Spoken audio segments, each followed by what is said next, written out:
first time, and it's good to be here, good to see faces, good to see less faces, of course. I'll be more confident, to be honest. And I know how many of you have seen brands, like first copy of brands, Adidas, Adibas. So today you'll have to adjust with Adibas. Adidas is not available. Keep your expectations low, I'm just kidding. Okay. So either him or me, it's not actually we are giving the word, the message is from someone else, we are just the means to bring it to you. We'll start with this verse. It's in, we have to go back in Old Testament. There's a book called 2 Kings, chapter 5. I'll read it.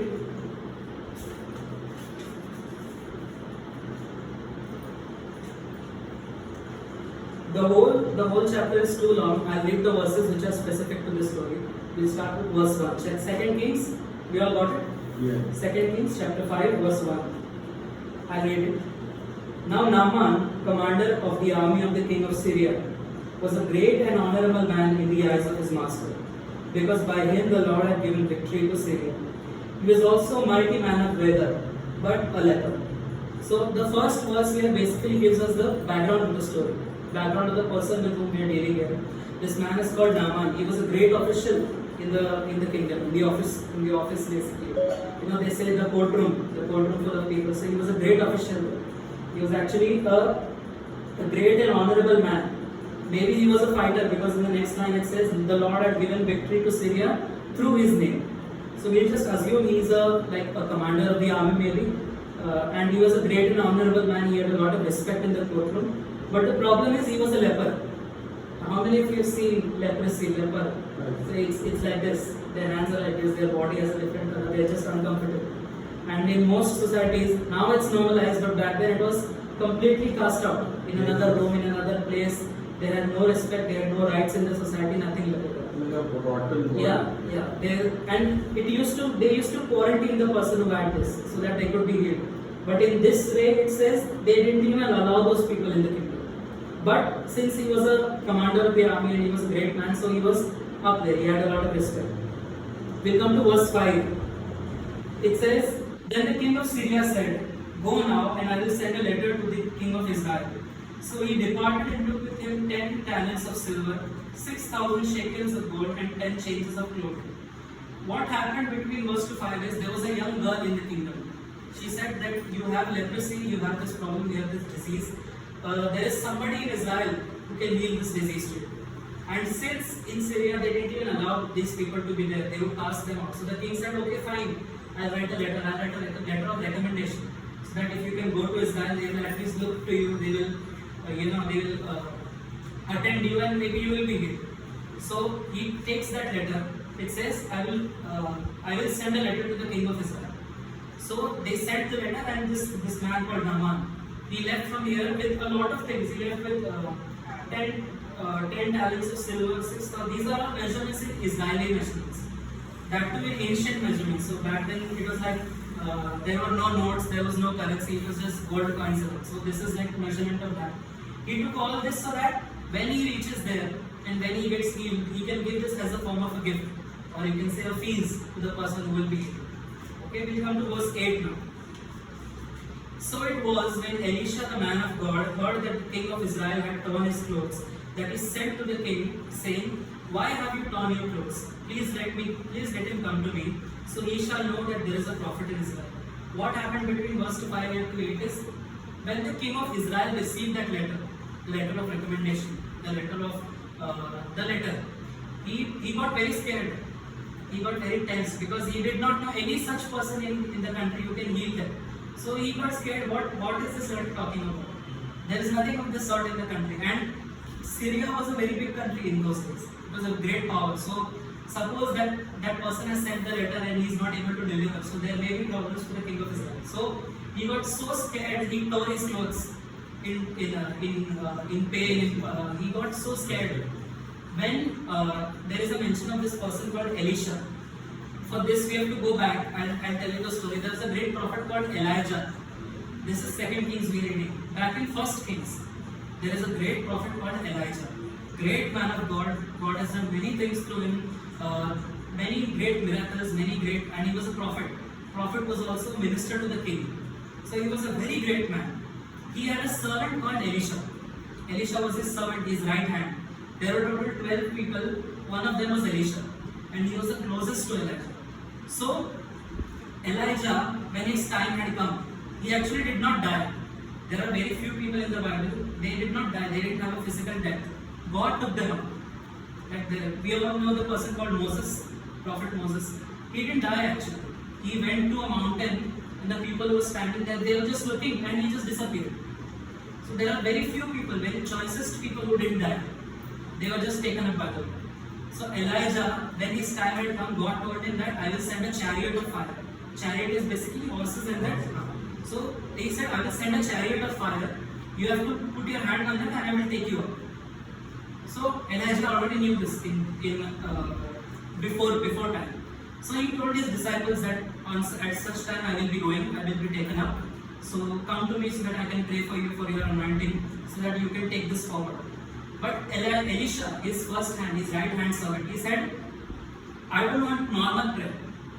I want you to pray for me in such a way that I receive 2 times your anointing. He says, I don't want to be like a normal person. The anointing which you have, the miracles which God has done through your hand, I want 2 times of this. I want double the anointing. Elijah kept one condition. He said, if you want this anointing, if you want this gifts, you have to do one thing. When I am taken up on the chariot of fire, when I am taken up, that chariot will be full of fire. What you have to do, you have to hold my cloth. They used to put that cloth. It's called like rope, like something of that sort. He said, you have to hold that and you have to pull it down. If you do that, you will get double my anointing. But it's not easy. It will be full of fire and I will be taken up. You have to pull that down. He said, I'll do it. So when the time came, that chariot came down, he pulled that and he took it down. And he was taken up. Immediately 2 times the anointing came upon Elisha. And he just carried that forward.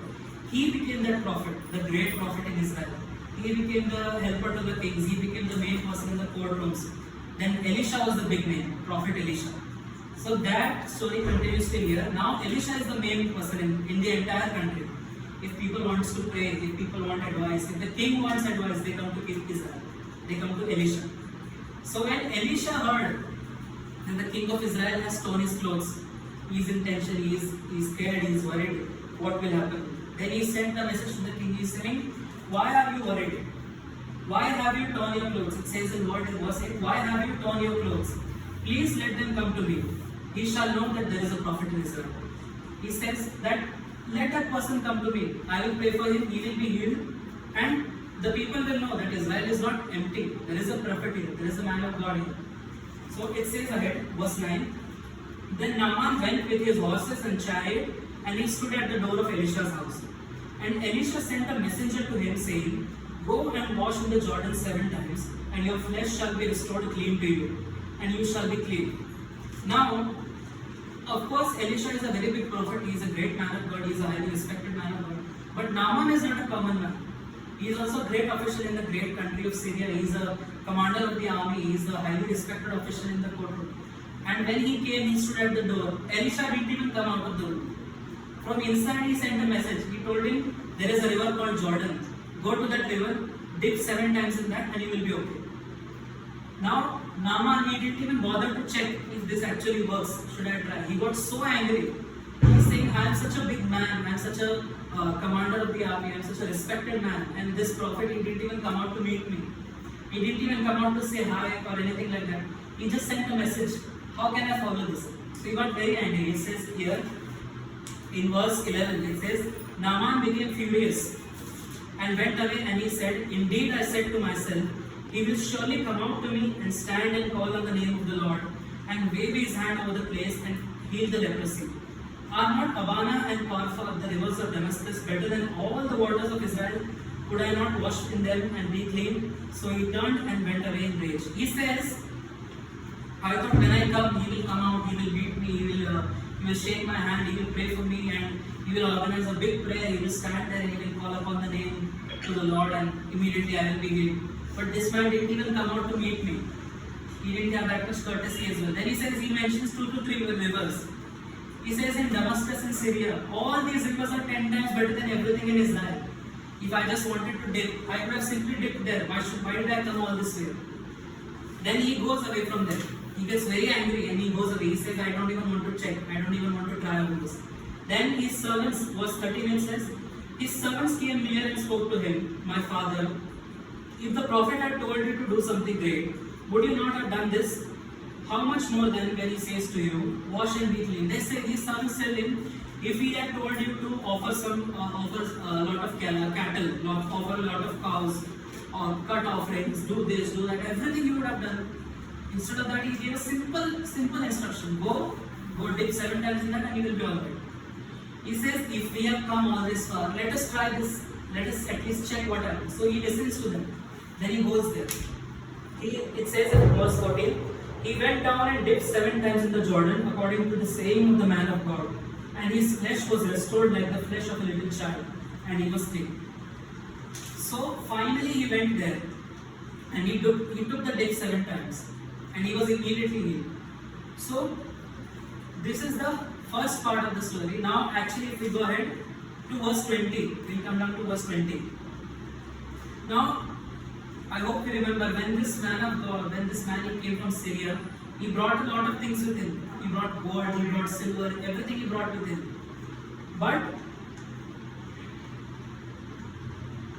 come to verse 17.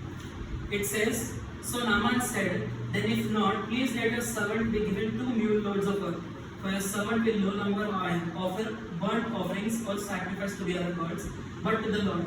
Naaman says to him, you have done such a great deal for me, you have done such a great miracle for me, I have brought all these things, take it. Elisha says, immediately he says, I don't want anything of this. I am a servant of the Lord and he will provide for me. He will do enough for me, I don't need all this. So he says, okay, if you can't take all this, at least give me something from the earth. So that now I know that this is the God who is true, not the gods we worship in Syria. But when I go back from here, as I am an army of the commander of the army, I can't directly start all this. I have to listen to my king. So he says, when we go there and when we bow down to those gods, ask your God to pardon me. Ask him to say that this I am doing under pressure. I don't mean all this. So he says, go in peace. In verse 19 it says, go in peace. So he departed from him from a short distance. Verse 20 it says, but Gehazi, the servant of Elisha, the man of God, said, look, my master had spared Naaman this Syrian, while not receiving from his hands what he brought. But as the Lord lives, I will run after him and take something from him. So Gehazi pursued Naaman. When Naaman saw him running after him, he got down from his chariot to meet him and said, Is all well? And he said, all is well. My master has sent me, saying, indeed, just now 2 men of the sons of prophets have come to me from the mountains of Ephraim. Please give them a talent of silver and 2 changes of garments. So Naaman said, please take 2 talents. And he urged him and bound 2 talents of silver in bags and 2 changes of garments and handed them to the servants, and they carried them on ahead of him. So Elisha had a servant. His name was Gehazi. Gehazi, the servant, when he saw that Elisha didn't take anything from him and that Naaman he has already left, he thought, if I simply go and tell him that my master has told me to bring this, so you give it to me. Nobody will know that. So immediately he starts running after. Naaman had not gone too far. So he starts running after him. He goes there and he tells 2 people of the sons of the prophets. Now Elisha is not the only prophet in the entire country. There are other prophets. He says the sons of those prophets have come here and we have to give something to them. So you give me these things which is mentioned here, and I will take it to my master. So he takes those things. Actually Naaman, he becomes very happy. He says, instead of 2 you take 10. You take 10 and you go and you give it to your master. Naaman doesn't know that he is actually lying. He is not taking for his master, he is taking for himself. So he goes there and he takes those things and he comes back. Verse 27, will read to 27. It says, verse 24, when he came to the citadel, he took them from their hand and stored them away in the house. Then he let the man go, and they departed. Now he went in and stood before his master. So he takes those things now. He had that Naaman. He gave so many things that he had to send to people to deliver these things. That many things he gave to him. He took those things, he kept inside his house and he sent them away. Then he came silently, quietly, he came back and he stood where he was standing beside Elisha. Then Elisha asked him, verse 25, where did you go, Gehazi? And he said, your servant did not go anywhere. Verse 26, then he said to him, did not my heart go with you when the man turned back from his chariot to meet you? Is it time to receive money and to receive clothing, olive groves, vineyards, sheep and oxen, male and female servants? Therefore the leprosy of Naaman shall cling to you and your descendants forever. And he went out from his presence, leprous as white as snow. So Elisha found out. Obviously he found out. He is a man of God, he is a prophet of the Lord. Whatever people are doing aside him, whatever people are doing, everything he knows in his heart. So he asked Gehazi, where did you go? He said, I didn't go anywhere, I was just standing here. Then he says, my heart went with you. The man who was there, he turned back from his chariot and he took those things from me. For this, the leprosy which he was having, that will come on you and your descendants forever. And when they were standing inside, immediately Gehazi came out of there, his hands were like this and his entire skin became white. Immediately.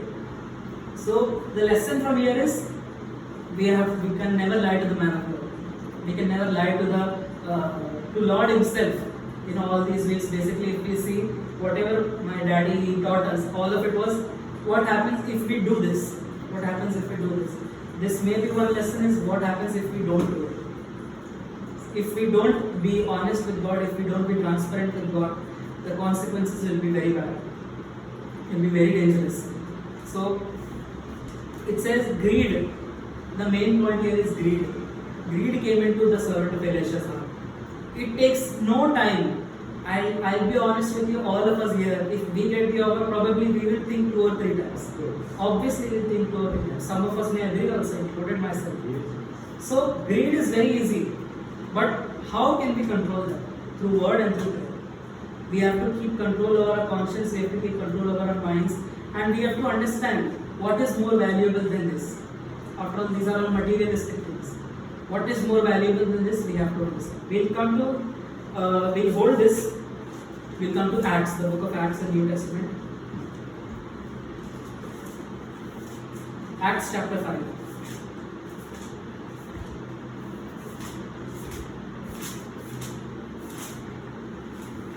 I'll read it, Acts chapter 5, verse 1, from verse 1. Okay? But a certain man named Ananias and Sapphira, his wife, sold a possession, and he kept back part of the proceeds, his wife also being aware of it, and brought a certain part and laid it at the apostles' feet. In those days, what would happen now? This is the book of Acts.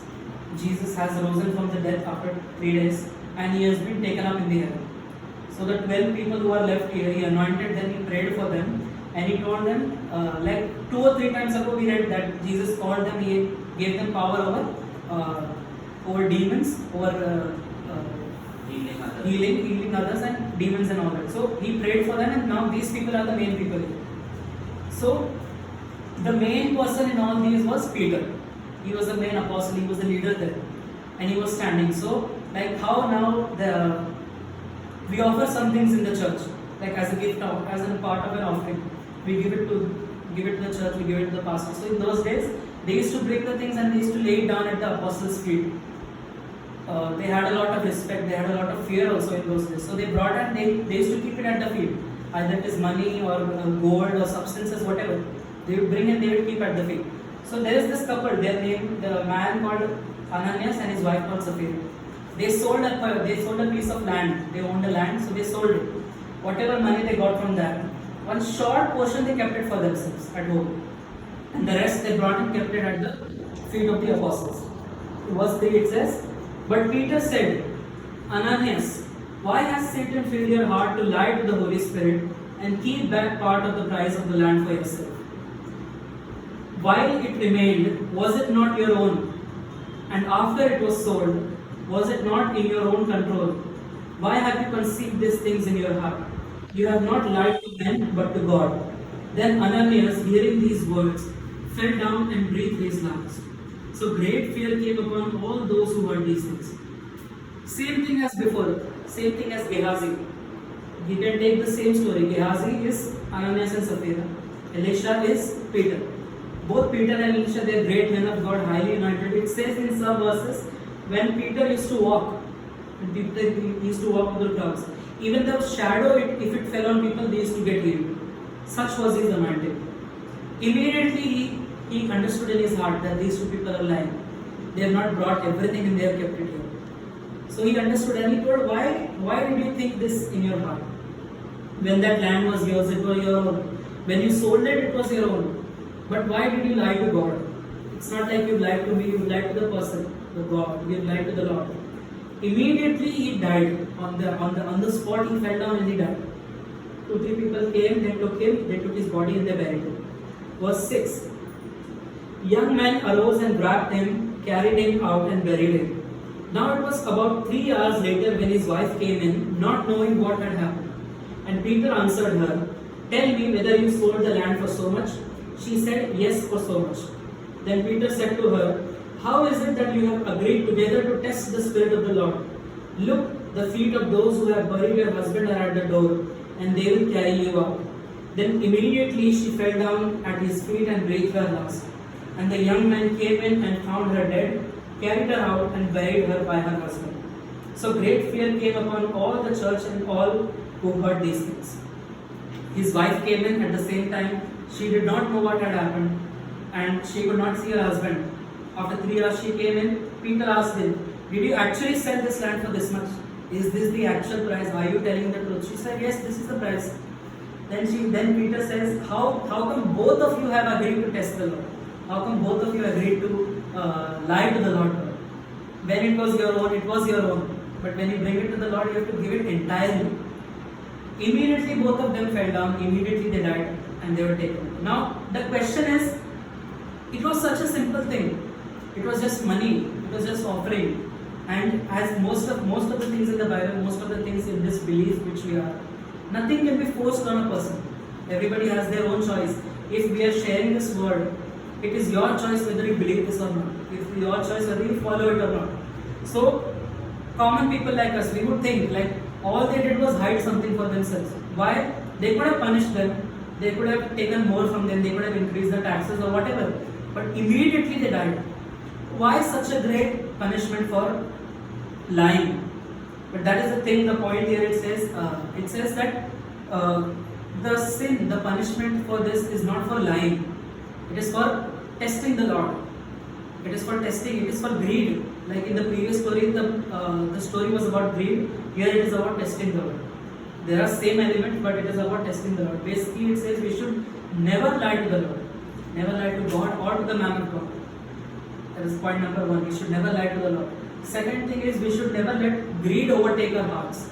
We should never let greed overtake our minds. Anything like that. We have to keep control over ourselves. Another thing is, in both the stories there was, in that story it was possession, in this story it is about money.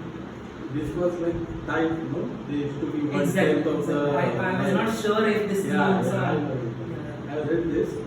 This was actually what before this story, there was a practice to give tithe, right? Yes. To give 1/10 of whatever 1/10, exactly. you have to the church. They actually hide. They didn't reveal how much for this. How much is the actual price? Because of that, they were there. That practice is Because still of there. practice, It's still yes, there. yes. So they just kept some portion of their worth for themselves. Right. So that story was about substance. This is about money. But in both of these, what I believe is both of these are just a symbol. Symbol, right? We should It not is a test symbol. the Lord. We should not test God. And second thing is, whether it is whatever it is that is valuable to us. Right. For some of us it is our time. For some of us it is our talent. It is our abilities. So whenever we bring this to the God, we have to give it entirely. Entirely. We can't hold some part for ourselves. Most importantly, in all of us, basically, it is time.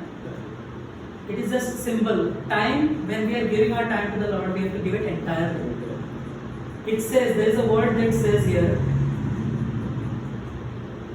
in verse 4 it says, while it remained, was it not your own? And after it was sold, was it not in your own control? Basically, in 24 hours, all the entire time, it is our own.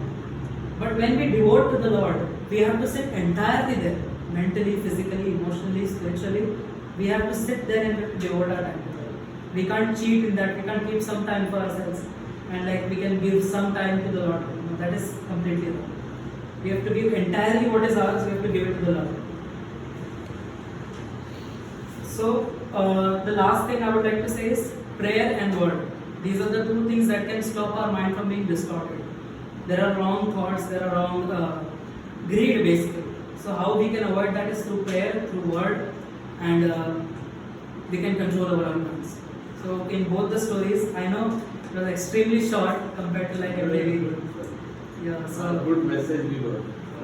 so in both the stories, if I have to summarize it, is point number one is we can never lie to the Lord. Yes. We can never lie to the man of God.